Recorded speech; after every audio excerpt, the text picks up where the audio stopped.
Alright, I'm back for part 3 of my book collection. I'm going to try and make this the quickest video that I can, so I'm not going to waste any time. I'm just going to go ahead and get into it. I'm going to be showing off these books right here, which are my Stephen King books, my Harry Potter books, and my Wizard of Oz books.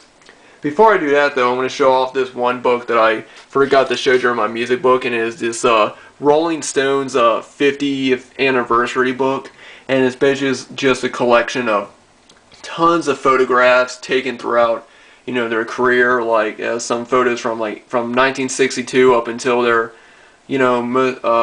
recent tour when this book was published. I forget what year this book came out, but it is just a really great book. And it's got tons of photographs from their entire career. It's got posters, old reproductive posters, and just a really great book for anybody who's a fan of the Rolling Stones. So if anybody sees this book, definitely recommend checking it out. Now over here are my Stephen King books. I know I don't have a lot of Stephen King books, but the main reason is because, some of them when they're new, they're expensive or whatever, but I'm trying to get as many of the Stephen King books as I can. I actually got all these, well, besides the last one, I got all these right here from my mom's boyfriend for Christmas, and he got really excited because he thought that they were first editions, and I'm not quite sure. I'm just happy to get them, but they all look pretty old, and they're all really cool. So I'm going to go ahead and get into showing these off. The first one is The Shining, and I've never seen this cover for The Shining before. I've seen the other cover that the book has, but like I said, this is a really cool book. I just really love that cover right there. It's really creepy, Shining. There's nothing on the back. It's green, but like I said, the reason why my mom's boyfriend got these for me is because he thought that they were first editions, and he knew I was a big fan of Stephen King, of course. I'm a huge fan of Stephen King, but he just thought that they looked older, and I think that they do, So I'll probably check in to see if these are first editions. If they're not, I really don't care. I'm just happy to have them, Alright, hang on. I think there's... Alright. Now the next one is one of my favorite ones, and that is Pet Sematary with, again, amazing cover. Amazing artwork right there. And you can see the boy, or you can see, the father carrying the little boy Gage, and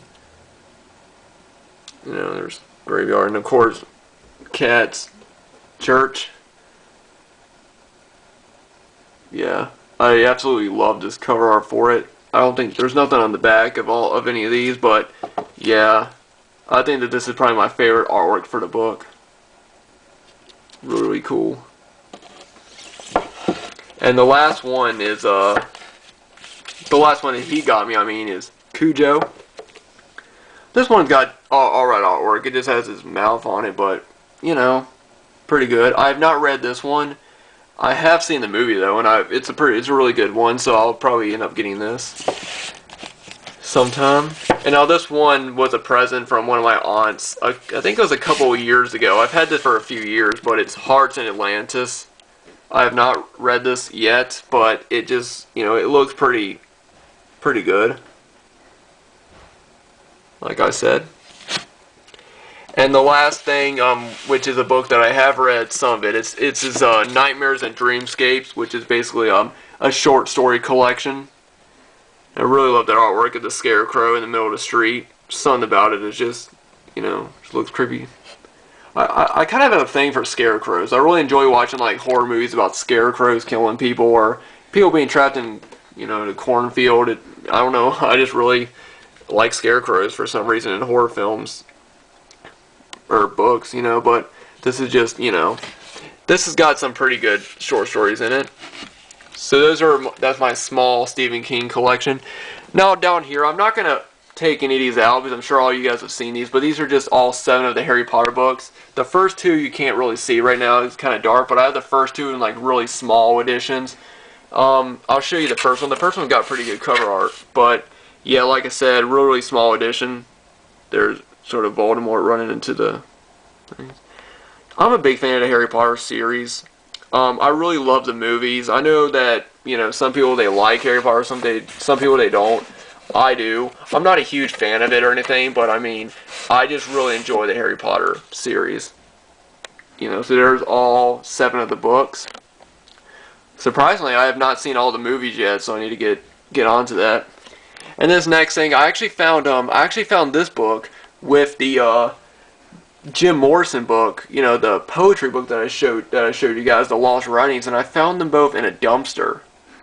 And and I was just like, oh, these are pretty good, decent looking books, and they weren't underneath anything. They were actually sitting on top of it, and they weren't like dirty or anything, or they didn't have any trash on them. But they had this one called Murder for Halloween, and it's basically just a collection of different short stories by different authors like Peter Straub, who like I said wrote the book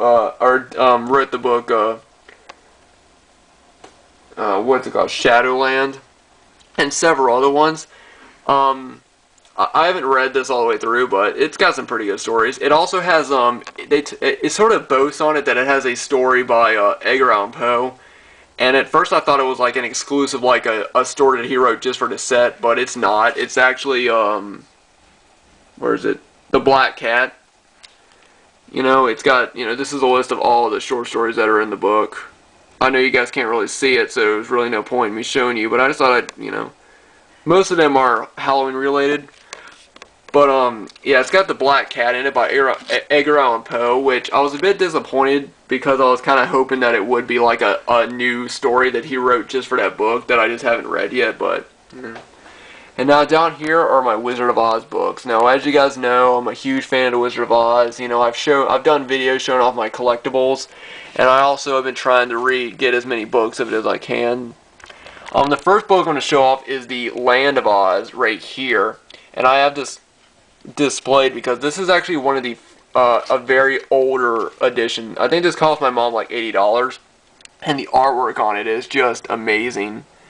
It's a really old book. It's not a first edition, but it's just a much older edition of it. It says The Land of Oz right there. And, it's really great. Like I said, this was like $80. And I have seen there was another book that I'm pretty sure is a first edition that I saw at the antique store where my mom got this book of. And it was over $100, so... I mean, I would never want my mom or... I would never spend $100 on a book, but at the same time, just how old this is and how rare it could be, it's pretty good. I don't know if it's rare or not, but it's just an older one.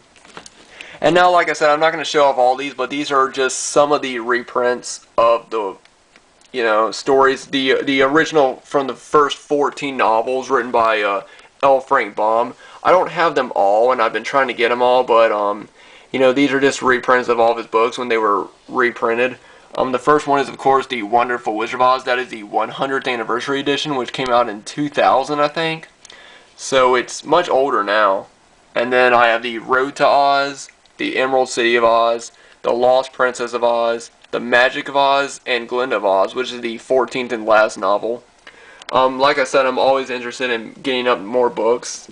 Just the thing is that the place that I used to buy these books from, went out of business, and so now I can't go up there and get them. So if I want to get one of these, I'll eventually have to start getting them offline, which I guess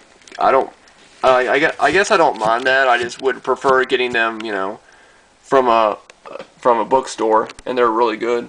Now, the last three, of course, are the Wicked trilogy: Wicked, Son of the Witch, and Lion Among Men. I've read the first Wicked book, and I know that Wicked is like huge, so I'll be getting up on those last two. This book right here is called The Wizardry of Oz, which is basically just a behind-the-scenes look at the making of the movie The Wizard of Oz, and it's a really great book. It's got tons of photographs, tons of interviews. It's a little Wizard of Oz bookmark that I got. And then right here is a Life magazine, The Wizard of Oz 75 years, celebrating the 75th anniversary of the movie. So I really like. It's got, like I said, tons of photographs, and it's just a really well done, book. I think Life really did a good job. Life usually does a good job on some of these, but I'll set that there. And then down right here are just several other editions of The Wizard of Oz. Like we had this pop-up book that my little cousin had, and I just ended up getting it.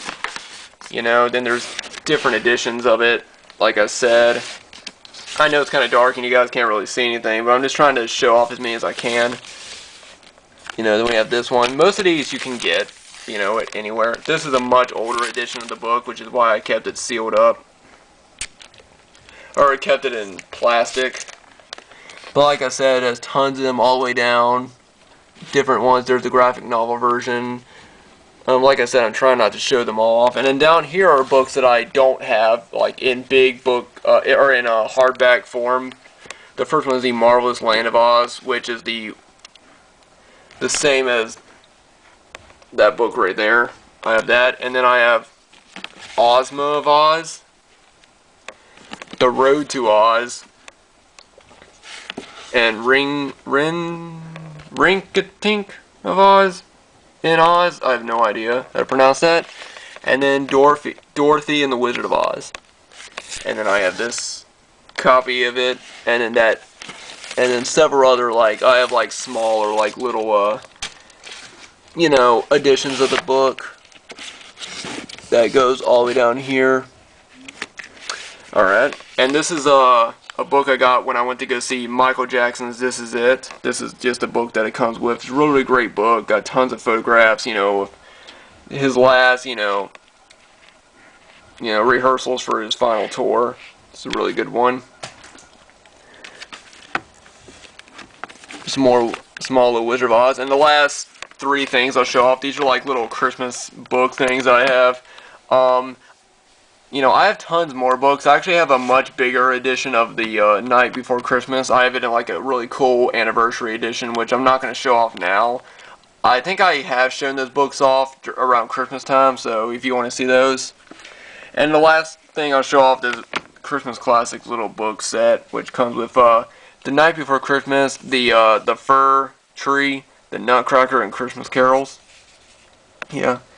I love Christmas, so I just enjoy having these, but, like I said, that is most of my collection. As I said in another video, in the last video, I have tons of Tornado and Volcano books, which I decided not to show off in this video, but I do plan on showing them off eventually. And I also have some Christmas books, which I think I've already shown those off, so I'm not gonna do another video showing those off. I showed them off around Christmas time. But anyway guys, I hope you guys enjoyed watching these videos. I know it was something different, and I know each of these videos have been pretty long, but you know, like I said, I just wanted to show you guys, you know, something else that I enjoy doing besides watching movies all the time is reading a good book. You know, sitting around and reading is one of my favorite hobbies. So anyway guys, thanks for watching. Let me know what you guys think about any of these books that you've shown off, and I know that I went through this pretty fast, so if you guys have any questions on a certain book, just kind of let me know. But anyway guys, thanks for watching, thanks for subscribing, and I'll see you all next time. Bye.